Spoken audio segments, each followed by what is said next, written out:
Hello. Good evening and welcome to Tuesday night, the third night of this year's West Cork Literary Festival. My name is Emer O'Hurley, I'm the festival director. So thank you all for coming out tonight. I think I'm the only person who's delighted that the sun is gone. We've two of my favourite writers here tonight, Kevin Barry, who I think many of you have seen here in the past, but it's sure to be a treat again tonight. Kevin is going to be reading from his new novel, Beetlebone. And Carys Davies, a Welsh writer who was the winner of last year's Frank O'Connor Short Story Award for her collection, The Redemption of Galen Pike. So they're going to be in conversation tonight with Sophie Gorman. Thank you.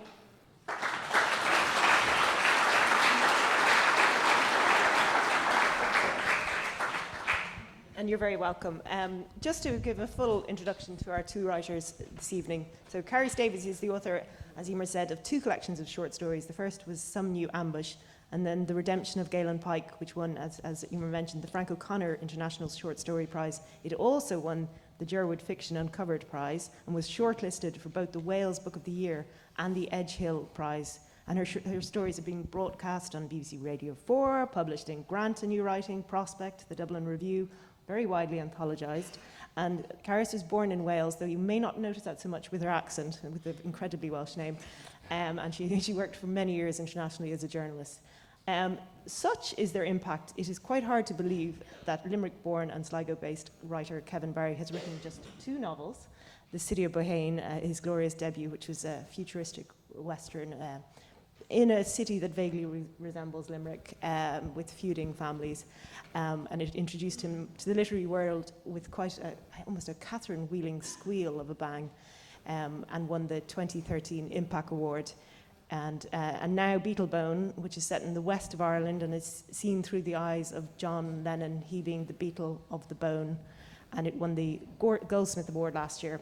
He's also written, and we will talk about short story writing quite a bit, because he's also written two incredible story collections, There Are Little Kingdoms, which was published in 2007, and Dark Lies the Island, which came out in 2012.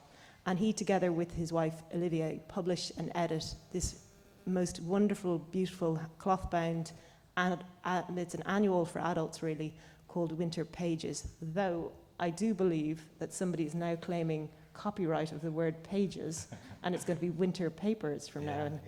Yeah. Even better. Is this true? Somebody's trying to say that they own the word pages. Yeah, it's rebranding just ever so slightly this year as Winter Papers.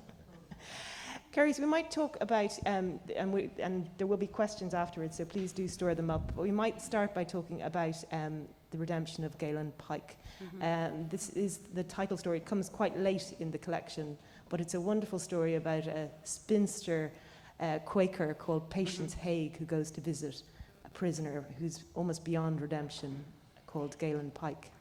Yes, that's right. Well, I thought I would read from that story, just the beginning of it, perhaps.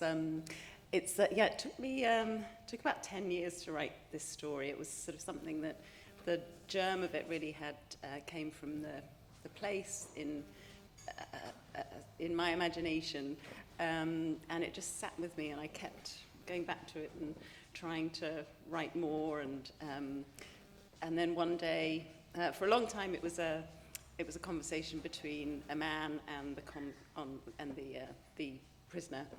And then one day, Patience strolled onto the page, as they say. With her basket of warm cookies and biscuits and her cordial. And also, even she strolled on the page, and then afterwards, as I began writing her, I realised that she was a Quaker, and suddenly it's this sort of magical thing that happens often when a story finally comes together and seems to be, humming, that all the elements of the story, the silence of Quakers, and it all began to come together. Knit together. Actually, I think I'm going to go away with throw away my normal procedure of throwing the readings in later in. I think we should read first, so we have a sense of the story and of the writing.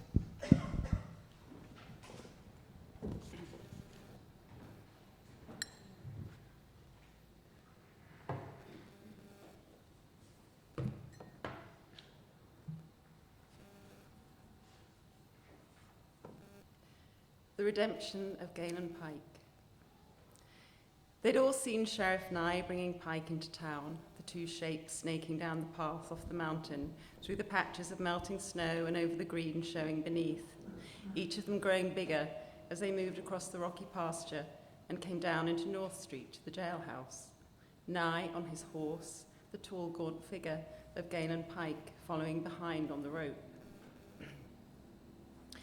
The current Piper City jailhouse was a low, cramped brick building containing a single square cell, Piper City being at this time, in spite of the pretensions of its name, a small and thinly populated town of 193 souls in the foothills of the Colorado Mountains.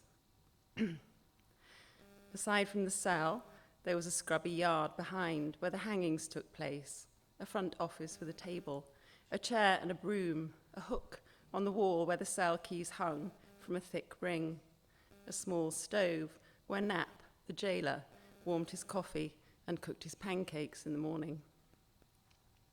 For years, Walter Haig's sister Patience had been visiting the felons who found themselves incarcerated for any length of time in the Piper City jail. Mostly they were outsiders, drifters, and vagrants drawn to the place by the occasional but persistent rumors of gold.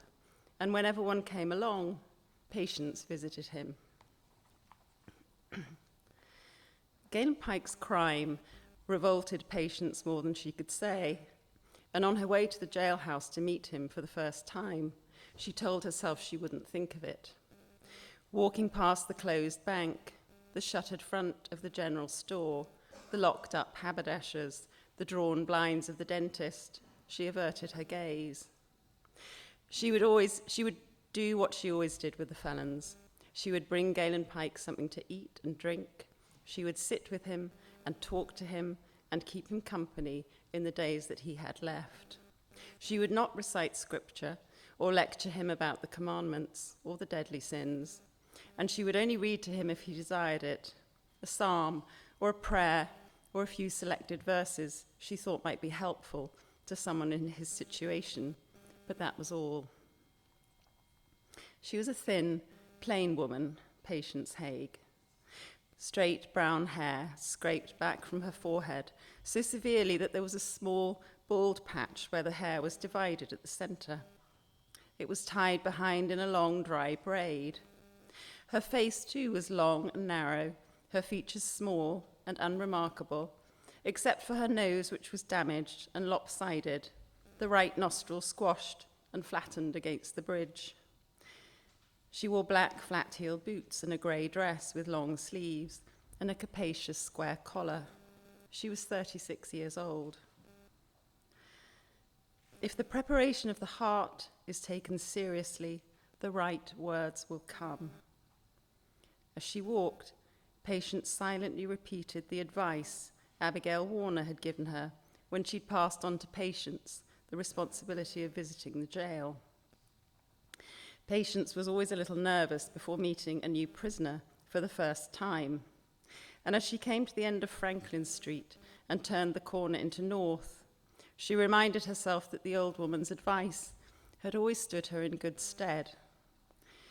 If she thought about how lonely it would be, how bleak and frightening and uncomfortable to be shut up in a 12-foot box, far from home without company or kindness, then whatever the awfulness of the crime that had been committed, she always found that she was able, with the help of her basket of biscuits and strawberry cordial, to establish a calm and companionable atmosphere in the grim little room. Almost always, she had found the men happy to see her. "Good morning, Mr. Pike," she said, stepping through the barred door and hearing it clang behind her. Galen Pike loosened the phlegm in his scrawny throat, blew out his hollow cheeks, and hawked on the ground. "I have warm biscuits," continued Patience, setting her basket on the narrow table between them, "and strawberry cordial." Pike looked her slowly up and down. He looked at her flat-heeled, tightly laced boots, her grey, long-sleeved dress, and scraped-back hair, and asked her, in a nasty, smoke-cracked drawl, if she was a preacher. No, said Patience, I am your friend. I'll just leave it there.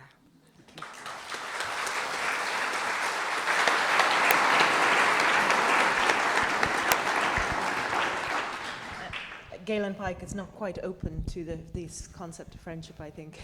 There is, throughout, actually, many of the stories, there is a sense of lonely places that are lonely.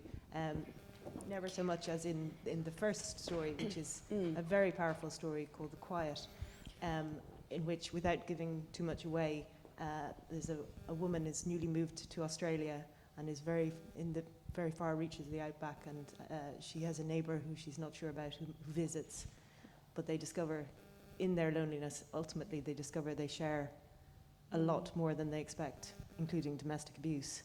Yes, so it's quite an interesting. How did these kind of, because there's so many different worlds covered in this book. I'm wondering how did you bring all these stories together? It's always quite hard for me with each. I've written 2 collections now, and neither of them really have, they don't have a strong sense of one particular place uniting them. They're really just, they are the stories that come. And there's always an awful moment when my publisher says, so what are they about? And what are we going to put on the back of the book? And then I have to think, oh God, what are they about? And what are the sort of common links? And I've come up with a phrase now, which I think you could probably use to describe absolutely any book in the world, which is just, they're about our struggle to live, which I think is a pretty good catch-all. That's my day. I came across another one which I love, which last summer I became very obsessed with the Karl Ove Knausgaard tomes, and I was ploughing through those, and there was one phrase in there. He wasn't talking about short stories, but he described something as being a brief drama of the soul, which I also really liked. I think Beetlebone is definitely a drama of the soul. Well, we'll come then just to bring in Kevin. There are also themes of Western also in your book, which I felt that you shared Western elements, particularly in City of Bahrain. Yeah, for sure. Yeah. And I'm wondering, is the Western something that people will forever return to? Yeah, I always, with short stories, often I sit down with the idea of writing a really quiet, peaceful, thoughtful short story. And usually inside half a page it turns into a Western. Or there's a talking badger. Or something just fucking stupid happens. And I have to go with that. Because you have to go with whatever your virtues might be as a writer, I suppose. But yeah, definitely sort of boyhood, sort of eating potatoes, watching Saturday afternoon Westerns seems to have been a very formative influence on me. And also, actually, correspondences between the Irish West and the American West in some ways, I suppose, that they might have.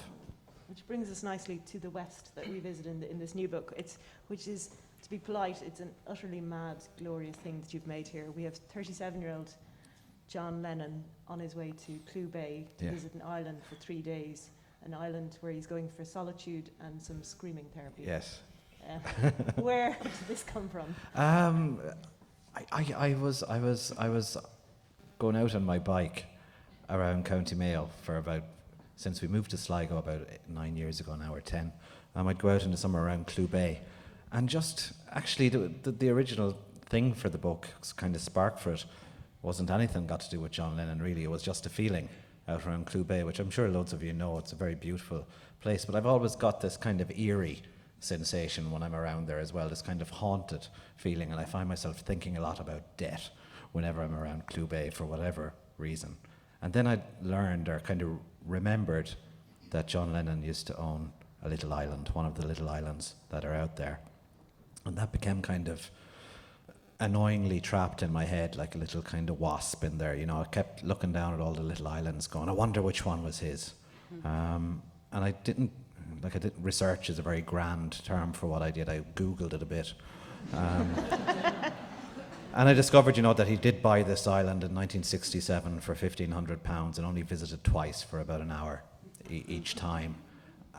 But late in his life, he did talk about renewing the planning permission with Mayo County Council to build a house there. And just the fact of John Lennon and Mayo County Council having dealings with each other, wouldn't let me alone.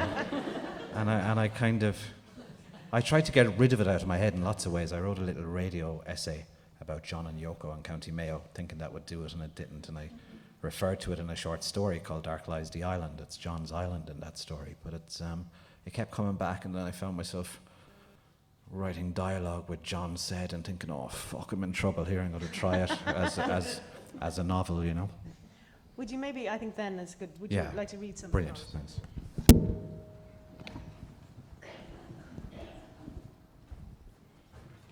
Okay, so he's gone to see Mayo County Council, and he's just arrived in the middle of the night.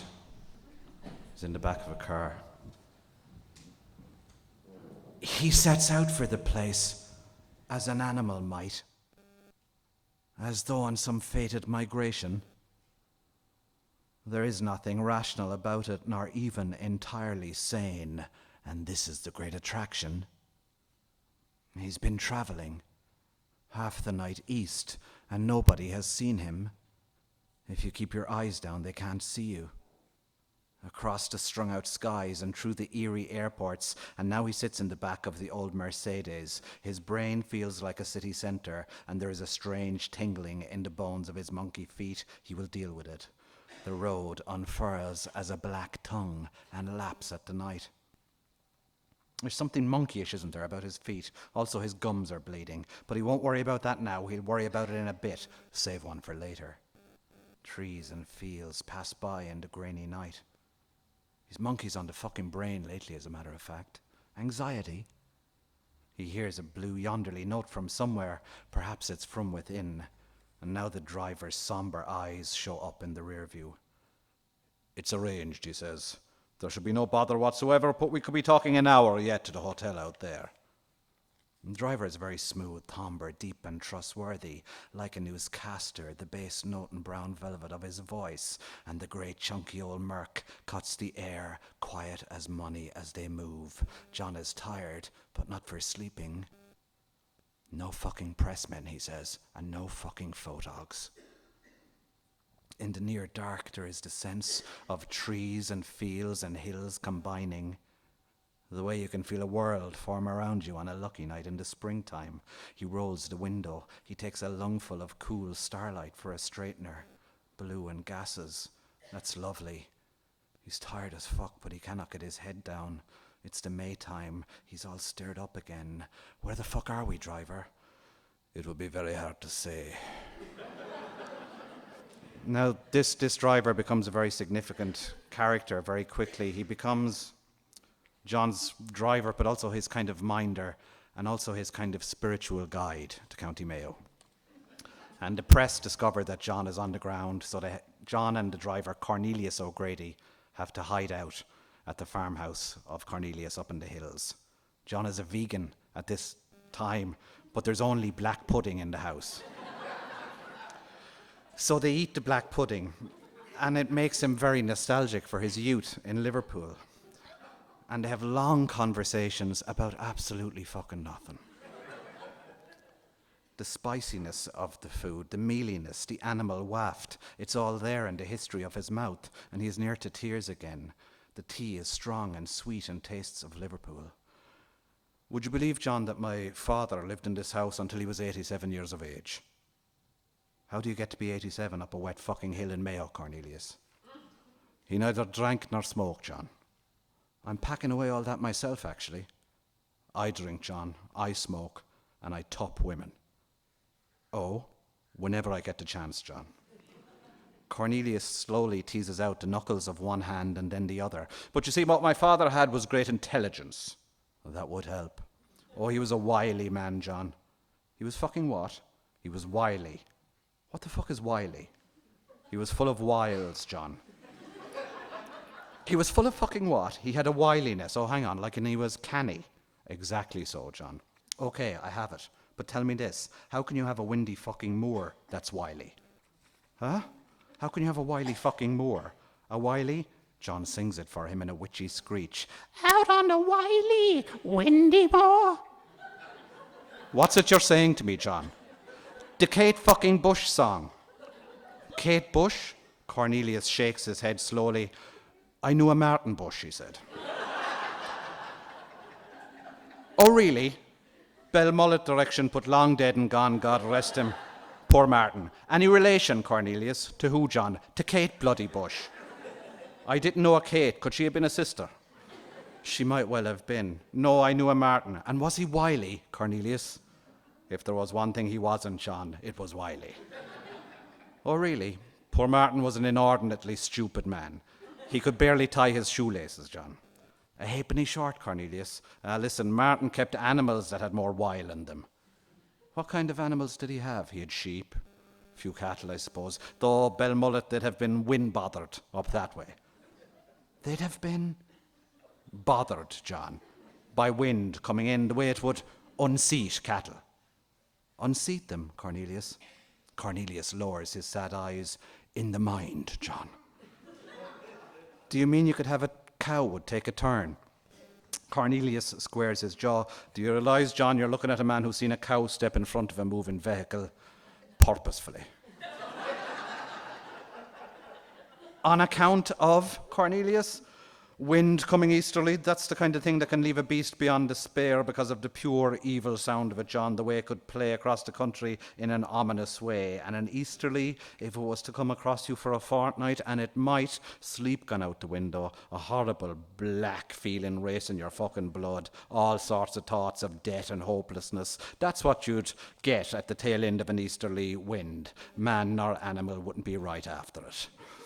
John pushes back his plate, sups the last of his tea, and idly twirls the rind of the black pudding about the dull silver of the tines of his fork. Cornelius? Yes, John. Am I alive and not dreaming? Thanks. Yeah.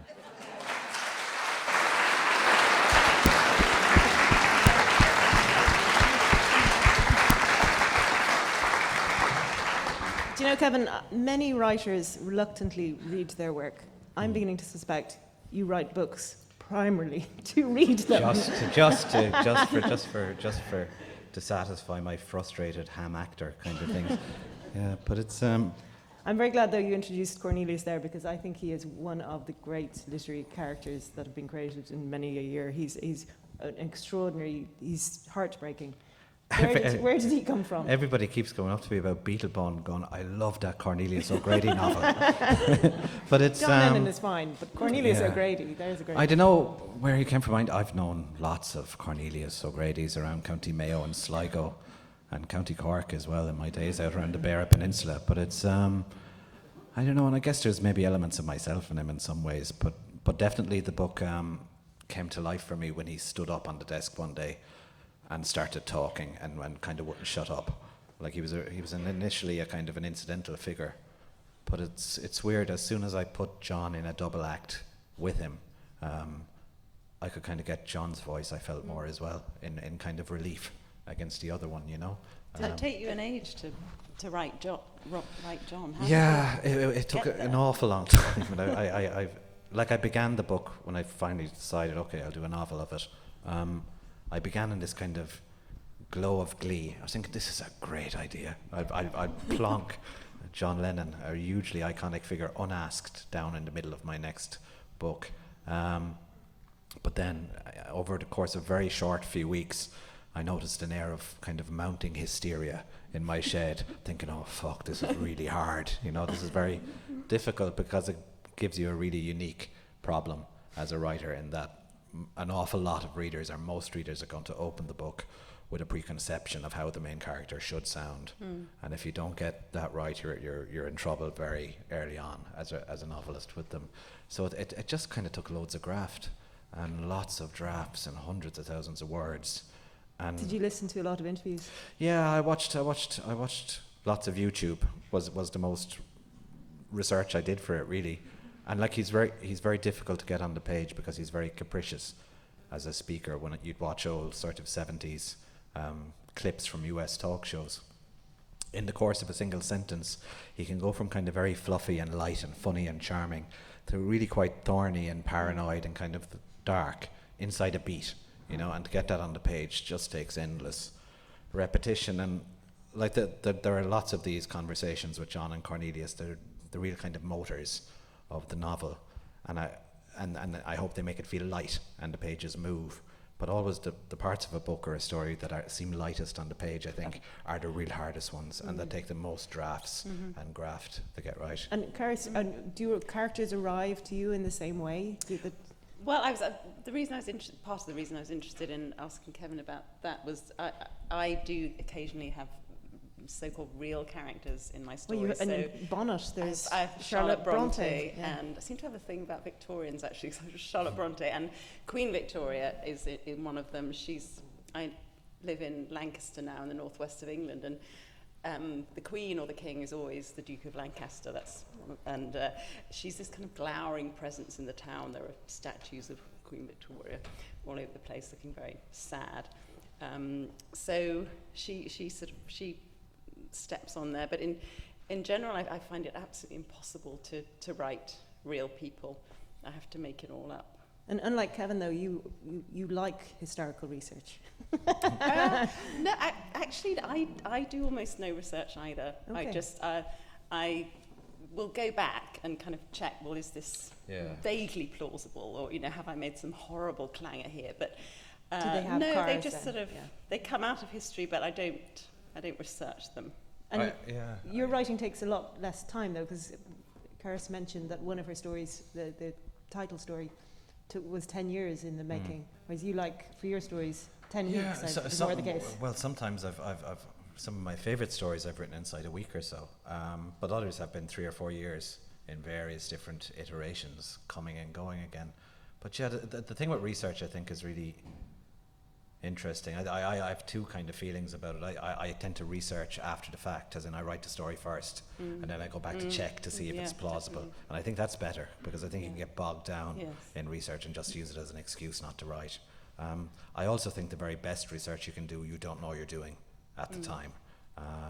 So, for example, with the novel City of Bohan, I think it was working as an old-fashioned cub reporter on a local newspaper in Limerick in the early 1990s, doing court reporting and council meetings, gave me loads for that novel about the inner workings of a small city, and I had no idea at the time that I was researching a novel, and it's very often, it's the stuff you're doing that you think has nothing got to do with your writing is what's going to determine what comes out on the page. It's very often where you put yourself, where you go to live. Yeah, exactly. I mean, it's that old question, where do your ideas come from, or where do you if I knew, I would go there all the time. You don't know where they are, you live and you look and you listen, and eventually things come up, and Well, Kevin positions himself right beside the island. That's a handy location. And you live, I think, in a barracks or something, your house. I do, in County Sligo, in an old RIC barracks, old police station, Do they leave anything behind? No ghosts, unfortunately. I was very hopeful of finding ghosts of tortured Fenians or something out the back, but there's been no sign of any of that. It's weird, I was talking to another writer here today. We were talking about, ideal situations in which to write, and in lots of ways I seem to have an ideal situation. I have a lovely shed that I go to. I don't work as well, don't have any kids, so I can, in theory, have just this free hand at going out there and making the work. But it makes it no easier at all. It's Then if you had half an hour at 5 o'clock in the morning, you might get as much done. It's just. How do you work, Carys? Do you work in? I work in the kitchen, because in winter it's the only warm room in the house. And I did make a sort of new study at the front of the house, and I decorated it, and I had my desk, my bookshelves and everything. And then I realised at the window there were sort of cars going by, and I couldn't handle the cars in the field of my vision, so I'm back down in the kitchen again, and And does music, I mean, obviously with the Beatles story, I must ask, have any of the Beatles read it? I've had no notification to that end. But actually, one of the really nicest things about finishing this, and I was very happy to finish it because it took me ages. It took me nearly 4 years, but it was to be able to go back and listen to the Beatles and John Lennon again in an unself-conscious way. because for 4 years, anytime I heard them or saw something about them, I'd be going, oh God, am I getting this in any way kind of right at all, you know? So it's lovely now to be able to put on the White Album or something and just... And did you listen while you were writing it? Do you listen to music? Does that feed in? Yeah, I do a bit. Because you're a music anorak. Yeah, a bit.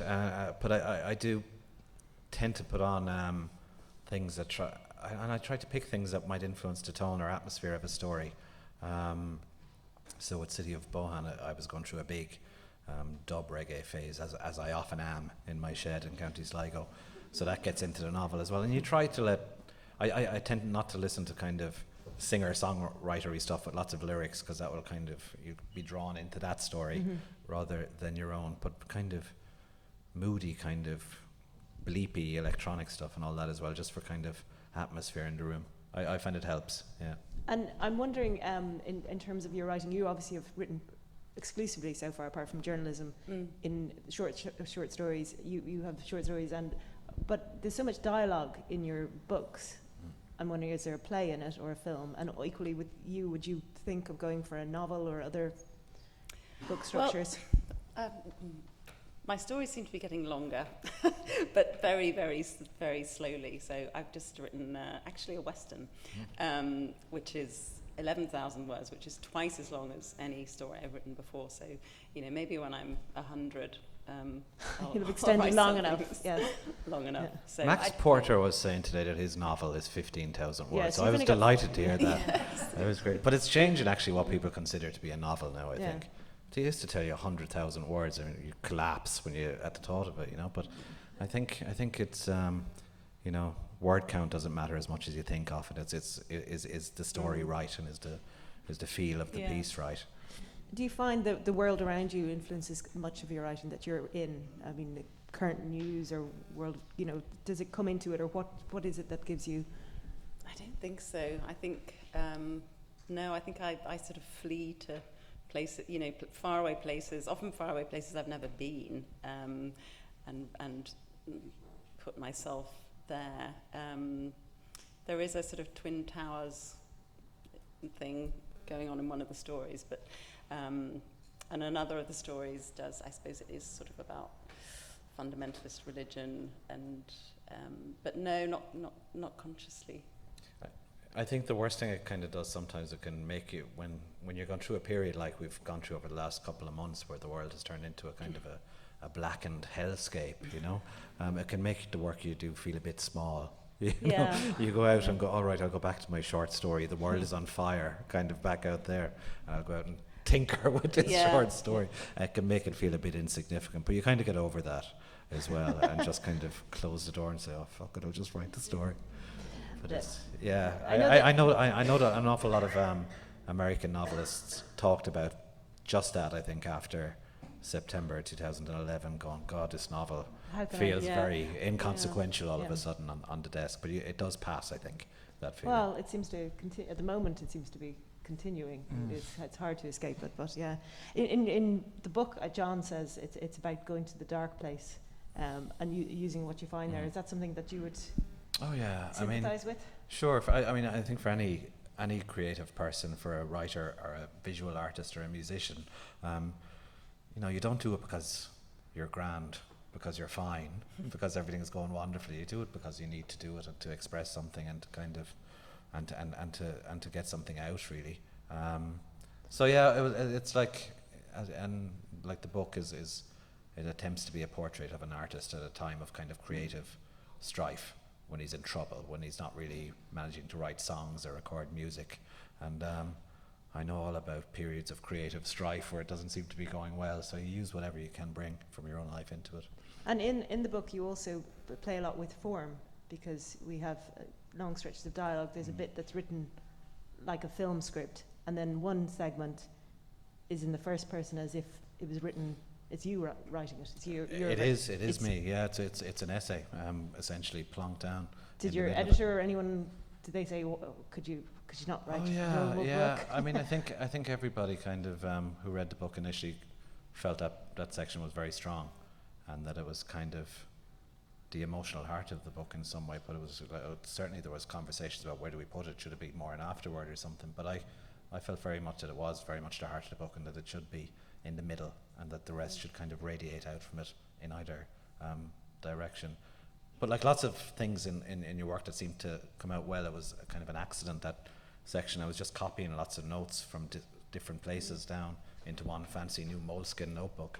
I like that section very much. I love as a I don't know, maybe writers in particular, I just love the anxiety, the state that you seem to be in. But do you think this is a time, we talked also about this earlier with Max Porter and Tom Morris, about how people can feel that they can play with form now, so that they're not so conscribed. I mean, in your stories there's different shapes and different lengths, and they're not short stories. And yes, I mean, I think what I find is every time I finish a story that I like, I then start the next one, and for weeks or months I realise I'm trying to do what I've just done the last time. I'm trying to do it again because it worked last time, so let's see if we can do that again. And you never can. It's as if you're only allowed that particular form or that way of telling a story. You're only allowed it once, and then you have to start all over again. Yeah. And for you, in terms of writing, is it? I know you said you don't want to be a career novelist. Well, I is that think something you still stand over? Yeah, I think one of the great things you need, as if you're going to write novel after novel after novel, is patience, and I have very little, as a writer. But you go with what you have, and I suppose I think your style, your prose style, is very simple to describe. What it is, it's a very direct projection of your personality on the page, and you can't escape your personality after a certain amount of time has elapsed. So you just kind of go with that, and my personality is essentially hysterical, nervous energy. This is what I operate off, and that's just what I allow to come into my work. So they tend to be, the work tends towards pace and different methods tried and flying off in all directions. But actually something you said about some of the sections resembling plays in the book, and yeah, it definitely has made me write more for the stage. I have done bits in the past with adapted stories and things, but since I finished the book about a year ago, I've been writing pretty exclusively stage plays, and that's. And where are they? Well, there's one going to start next late January, I think, starting in Cork and then going to Dublin and around, and there'll be more stuff coming. They're already with companies. They're with stuff, yeah. So there's a commission with the Abbey in Dublin as well. So it's what a. Yeah, I'm having great fun with it. Yeah. You're being very modest about that. That's quite a significant achievement. Yeah, no, and have you written your play for the Abbey? No, I have a great title though. I weirdly titles. I very often the first thing I have is a title, and I store them up for years. And for years I've had this title called Night Boat to Tangier. I think, I just that's all I have at this point for this play, but it's going to be great. Night Boat to Tangier Tangier by be an Kevin island. Barry. That's a great play. And so this is it's all going ahead with the two new men in the Abbey. I guess so. Yeah, I haven't written the play yet. I've just written the title. But that's all right. But it can be a great start. Program, It can be a great start, And the play that is finished. It was a monologue, and it's lately become a two-hander. It's a kind of a brother and sister approaching middle age who are looking after an ailing father upstairs in the middle of Cork City.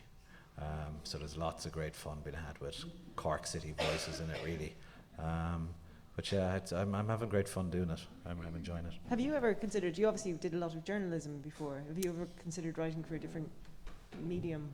I love the idea of doing a play, and I love doing dialogue, and I'm doing more and more of it seems to be coming into my stories. I was quite frightened of it, I think, for a long time.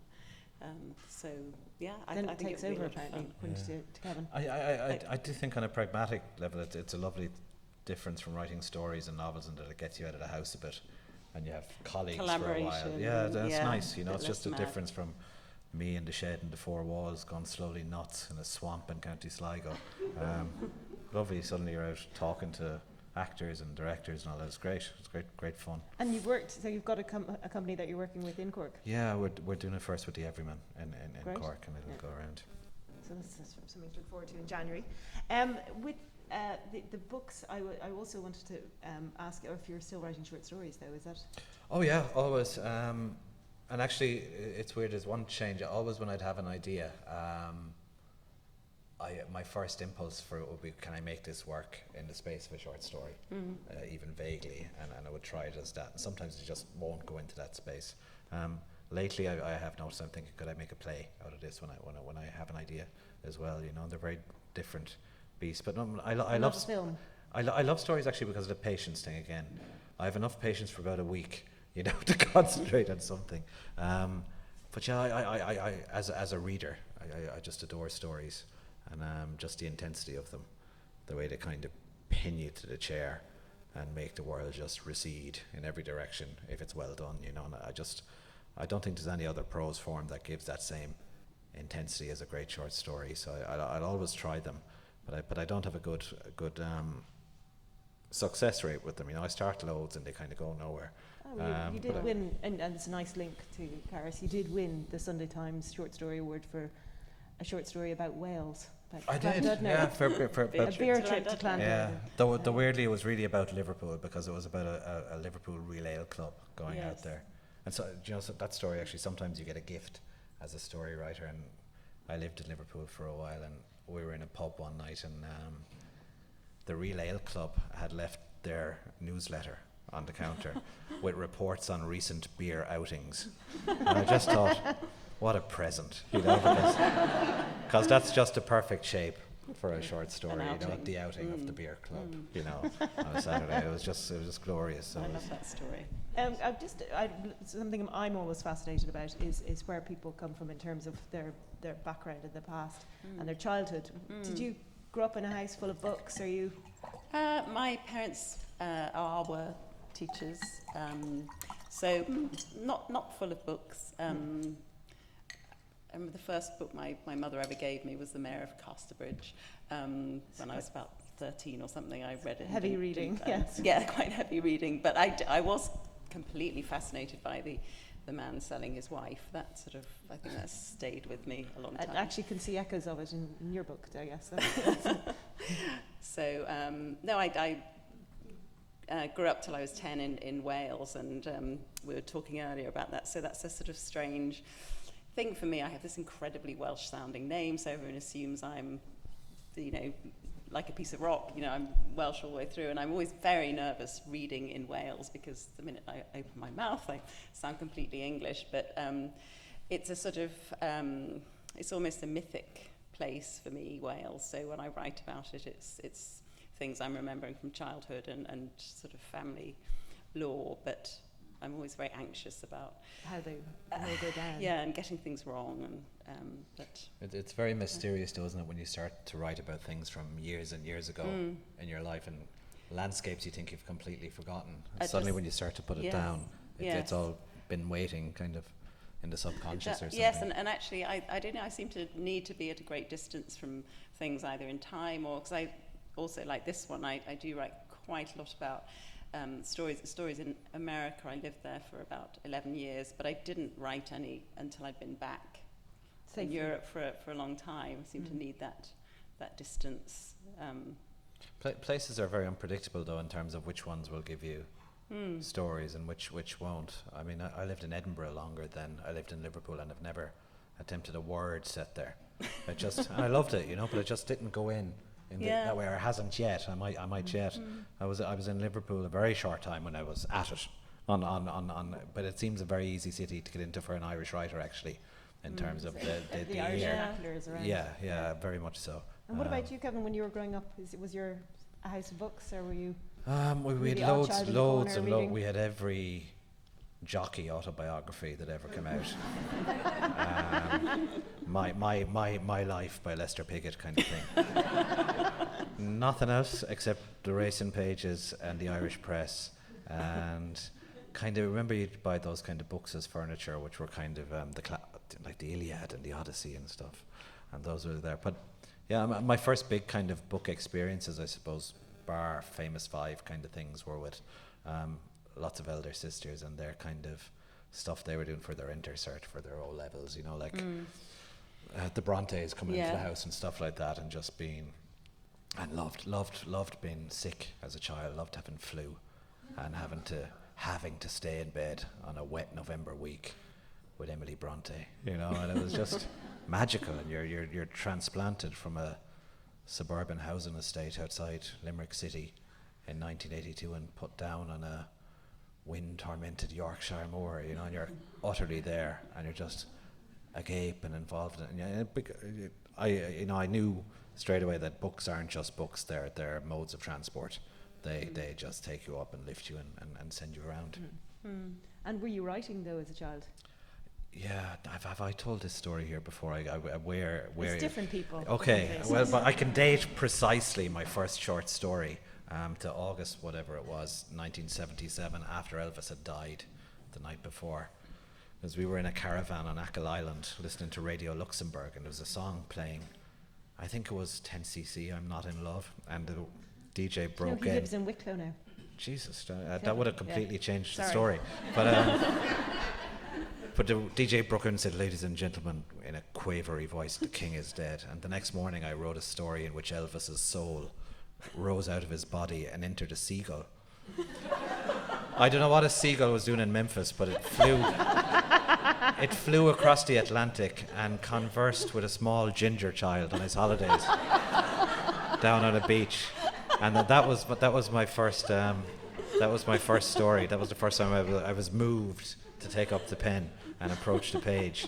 So it was always about debt and rock stars, really, you know, from day one. You should have published that as a little coda to this. Or If I something. could find it, I would. Sounds like I think that sounds like cracking. You don't have any early short stories that we can equally. No, I Rediscover. really don't. I mean, I was a journalist for. Kevin, also a journalist. Right, Yeah, but yeah. along and sort of gave that up really. I was living in the States and gave that up because just every single story, my editors seemed to know what the story was before I'd even gone away and looked for it and written it, which just wasn't a very interesting way to. In terms of journalism, or in So there'd be an idea of the finished story before it, and fiction. Of course, it's just couldn't be more different from that. So that's where I discovered I hadn't really read very many short stories actually until I was living in the States, and I started discovering Eudora Welty and Flannery O'Connor and Carson McCullers, and just thought, oh my God, you know, look at this stuff. This whole it's certainly having a resurgence. We were talking about it earlier. It's certainly at the moment it seems to be the era of the short story. It seems to be just totally revitalised, and I think there's a greater appreciation. Well, a lot of it's coming from Ireland, I think. It's great. A lot of it is here. They're all here. They're all here. But yeah, it's interesting actually about the journalism thing, because I have a similar background in journalism, and it used to be the kind of traditional way into book writing. It's the old Damon Runyon kind of world where you'd start off in newspapers and magazines and work your way up to. I guess it's very old-fashioned now because people do MFAs and all that, and that's how they get into book writing. But I actually think it's a really good background for a fiction writer, because it sort of well, like I used to make up all the stuff I used to put in the Examiner in Cork anyway, but it was I think it takes some of the preciousness out of it. You know, you can always kind of write, and that you don't have to sit around and wait for inspiration. Kind of, you can always get words down on the page, and I think that's a really positive thing it does. And I think it helps you see the story very clearly, you know, as a journalist. You have to Structurally. be able to just see where it is through, you know, in this morass of stuff. Of information that you can and I find think the line through. That helps. Yeah, that's encouraging as a journalist who should someday hopefully be a writer. So I'm glad to hear that. I was been interviewed after the City of Bohan novel came out, I think, by a guy down in the Examiner in Cork, and I was saying we were guessing like how many novels at any time are hanging around the Examiner office in Cork, you know, and I was going like, for example, where's the great GA novel? And he said, it's under the desk, man, I have it here.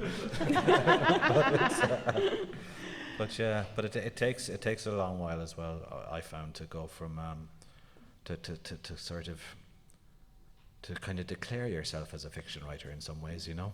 You kind of have to come out about it almost. You have to start telling people, oh, by the way, I'm writing stories or something, you know, because it's And it gets embarrassing Did your because families... because people come up to you going, "How's that novel going?" Which one did I tell you about? You know, and it's like because it takes years. Take that though, that there's this change from the stable career of journalism. Well, journalism isn't a stable career. I'm saying that slightly with one raised eyebrow, but Well, I remember my husband said, "Well, we'll give it 2 years, shall we?" And that was about 16 years ago. What a now. charmer.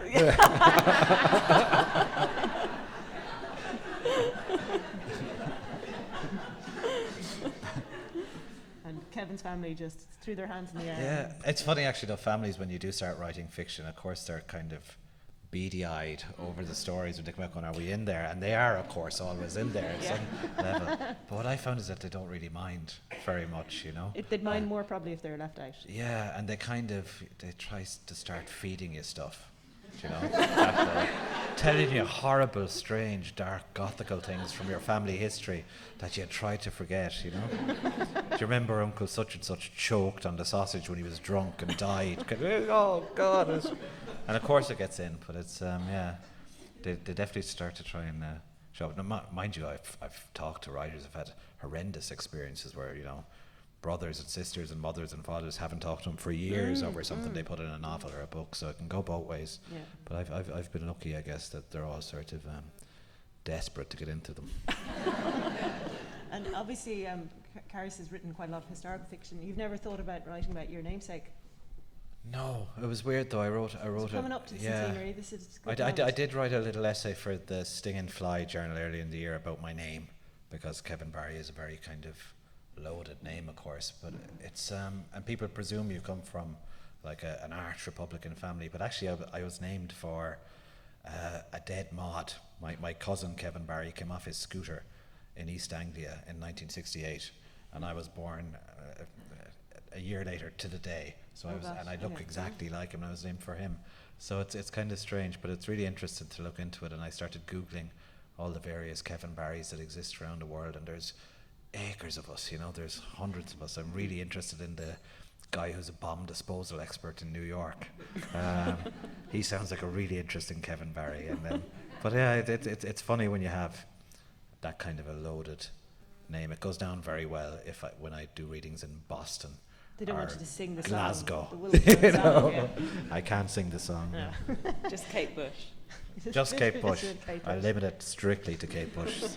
I've just realised the time, so I will put it open to the floor, but I wanted to ask you finally, Kevin, that you have been called, if Roddy Doyle and Nick Cave had a love child, you would essentially be it, or procreate or something.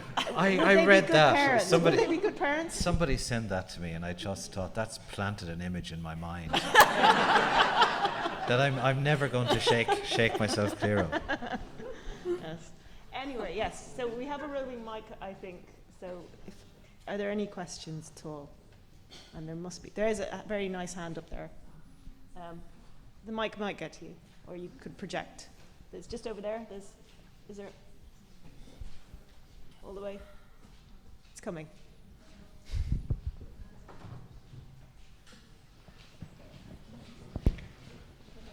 I think it's coming. Yes. Maybe it's not. Is there a mic? Yes. You have a mic. Sorry, I just wanted to know, did you have to get any copyright issues with John Lennon in the story, or was there any issues No, he's not around, so you don't. But you know, it's a very interesting question actually, because you know you do have a responsibility, I guess, when it's a real person, you know, that you're putting in, because the family are around all that, and it's something definitely I was worried about for 4 years. You know, going to Jesus, this is someone who was flesh and blood, and I'm putting a version of him down on the page. Two things kind of seemed to make it okay for me. One was the fact that I knew I was working really hard at it, you know, that I was putting everything I had into trying to get it right. And I also felt that actually the 1970s is almost historical fiction now. In a way, you know, it is when you do it, because our personal kind of sense memory of that time is fading, you know. So the question for me was, you know, is this actually historical fiction? And the fact that I thought it was made it seem kind of okay for me, you know, to do it. But I think what gives you the right to do something like that is your willingness to do the work and to sit in a shed for 4 years, getting it wrong most of the time, and sticking at it and staying there and say I'm going to give it everything till I'm happy with it, you know. But thanks. Are there any other questions? Go on. There's a room full of you. There's two. Well, we can go for this lady first on the edge. Okay. Went for the wrong one. Well, in the absence of questions, I would like to pay you a big compliment. We come to readings mostly to listen, but Kevin, you treated us to an absolute performance tonight, and not just on the podium, but also your journey through your life. It's been nothing short of hilarious. You are a born performer, you know. Well, thanks very much. Cheers. Anyway, compliments all around. Thank you for a wonderful evening. I would have been happy to pay double the price. So there Thanks you go. very much. Cheers. Thanks a million. Thanks. I think there is a question. There was a lady beside who get a question there in the blue. Hi. You were talking earlier on about doing plays, working on scripts for plays at the moment, and I was wondering if you've done any screenplays, because some of your short stories are really perfect short and films. there have been short films made of them actually, but actually I think with short stories that they're very often the perfect length for a film adaptation. Novels can be much more awkward, you know. But I have a film script that's looking good actually, I think, to be made, and it comes out of all those jockey biographies that were around the house, because it's a horse racing story called The GGs that I hope is going to happen next Great. next Yeah, no, year. I really. But yeah, I'm as influenced, I would say, by films as books, so it's very natural for me to try and write for it, I think. Are you adapting Bahan for this? And I apologise, I've called it Bahan for years. So it's with a very good company, and I don't have time to do the writing on it, kind of a thing. So they're trying to get really good TV writers to do a TV show based on it, I think, is the plan now. And American television would influence you over the years, would it? Oh God, yeah, definitely. Things like Mad Men and The Sopranos and The Wire and all the really great kind of narrative fiction that was out there. I think that's past actually that great golden age. I'm not sure there's been anything in the last while quite as good. Hasn't been, has there? You know, Breaking Bad was very good, but I think the golden age was kind of finite actually. When you look at it now, I don't think there's been anything as great as Deadwood or The Wire in the recent stuff. Still very good, very slickly made kind of things, but I just think that it had a moment where it was just really great storytelling. Complicated, deep narratives. Yeah, brilliant stuff. Extraordinary stories. Yeah. There's a lady here.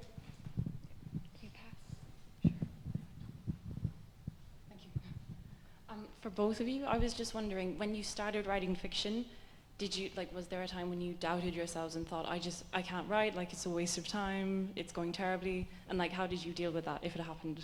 Well, it definitely does happen, and it will happen tomorrow and the next day and the next day. I mean, it just never, I almost wish I had known that actually earlier, that it never goes away, that you exist. I mean, Kevin puts it very well. At some point in this book, you just exist in this state, or I do anyway, this state of sort of fear and anxiety. But I think I've come to see that you have to feel that you can never pull something off, that if you've got that feeling, then it's probably a really good sign that you should try, and that it might be worth it. Okay, that's encouraging. Yeah, I think if I spend 7 days going into the shed every morning, it feels like it's going well, maybe 1 or 2 of those 7. 5 or 6, it feels like, oh God, you're sort of lying there in a puddle of self-loathing, you know. I'm dramatizing a little, but it's it just feels slow and sludgy on the page. And I was really heartened actually to see Hilary Mantel, who I really admire and adore as a reader, say exactly the same thing, that most days she's in something approach to a blind panic going, this is a disaster, it's not working out, and that there's no way of shortcutting your way through that. You have to go through the bad days to kind of earn the good ones. And often it's on the days where you feel like you're just sitting there doing nothing and staring out at the rain and just kind of drooling. It's all happening at the back of your mind, you know, and you just have to sit there and be patient and sit through that. And I often find if I have 3 or 4 days where it seems just desperately slow and sludgy, I'll get a day where the hand seems guided. Yeah, one of those or you'll lovely get days. 5 minutes at the end of a terrible 8-hour day, and in that 5 minutes, you know, you write a few sentences. That's really weird and common, actually, isn't it? Where often it's at the very end, just before you go off to kind of eat something, or you'll go, I better get something down. Yeah. You know, and do you not stay then when you get it? Do you not keep going? No, I like, actually, it can be very useful, I find, to break off in the middle of kind of flow, because you can maybe bring it back the next day. Yeah. Are you both very disciplined then? Do you go and sit in your sheds or your tables? My kitchen. Yeah. Yeah, I think, I mean, again, perhaps that's one of the things about being a journalist. You just, it's just a sort of habit, and it's that part isn't really hard. It's just the ideas that are hard. The words on the page. Yeah. That's good. Anyone? There's a gentleman there.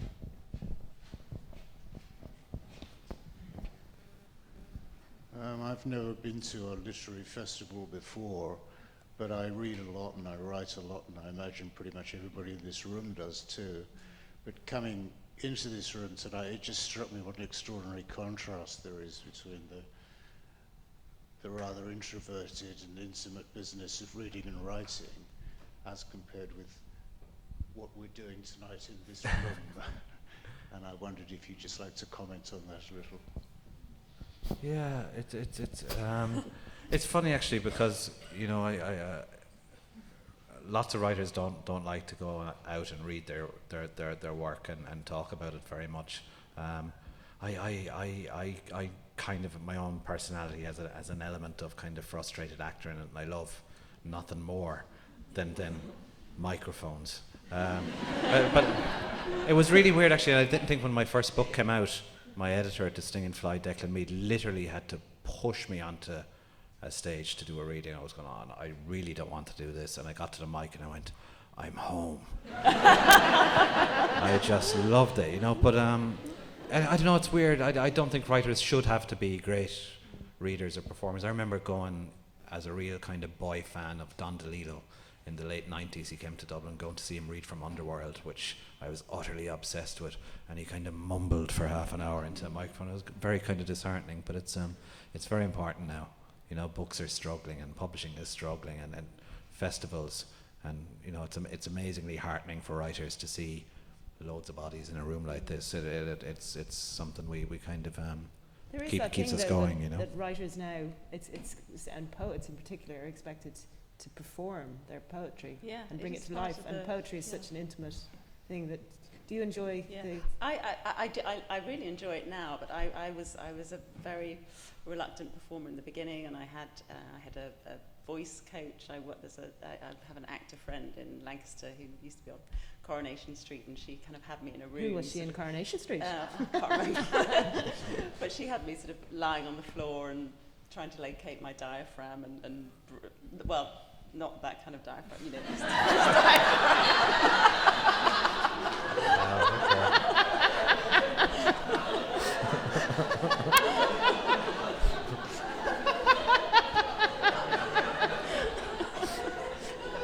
I'm not going to make any comments. Just going to leave it hang there. But anyway, so it has got a lot easier, and it's a great feeling to read a story and kind of feel the silence in the room. I'll never forget the first time I located my diaphragm.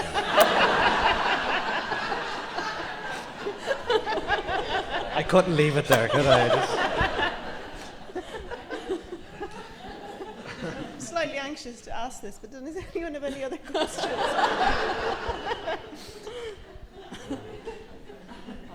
That was a kind of a beautiful note. We'll leave it with your diaphragm. Carys, Davies, and Kevin will be signing copies of books over here. But I'd just like to say a big thank you to both of you for this evening. So thank you both very much. Thanks very much.